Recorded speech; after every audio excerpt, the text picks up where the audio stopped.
2006 தேர்தலில் நரசிம்மராவுக்கே வந்து ஜெயலலிதா கூட கூட்டணி போகிறதுல விருப்பம் கிடையாது. அந்த விருப்பம் இல்லைங்கிறனால தான் தமிழ் மாநில காங்கிரஸ் உருவாகுது. அவங்க வெளியில் போய் ஒரு கட்சியை உருவாக்கி திமுகவோட சேர்ந்து போட்டிடுறாங்க. வேறு வழி இல்லாமல் நரசிம்மராவ் ஜெயலலிதா கூட போகிறாங்க. அதுக்கு வந்த காரணங்கள்லாம் ரொம்ப அசிங்கமான காரணங்களாக நமக்கு பத்திரிகைகளில் அன்றைக்கி விவாதிக்கப்பட்ட ஒரு விஷயம்.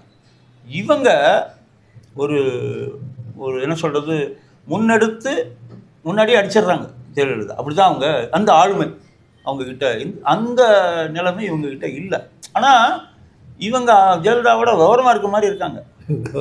ஆமாம், ஏன்னா அதிமுக இருக்குமா இல்லையாங்கிற பற்றி கவலைப்படலை, தான் தப்பிச்சுக்க முடியுமா அப்படின்ட்டு. நீங்கள் இந்தியா முழுக்க ஏராளமான கட்சிகளின் தலைவர்கள் எல்லாருடைய நிலைமையும் இன்னைக்கு இதுதான். நீங்கள் வந்து ஆளுநருங்கிறவர், நான் கூட சொன்னேன் உங்கள்கிட்ட, செயல் தலைவர் அப்படின்னு சொல்லி சொன்னேன் நான்.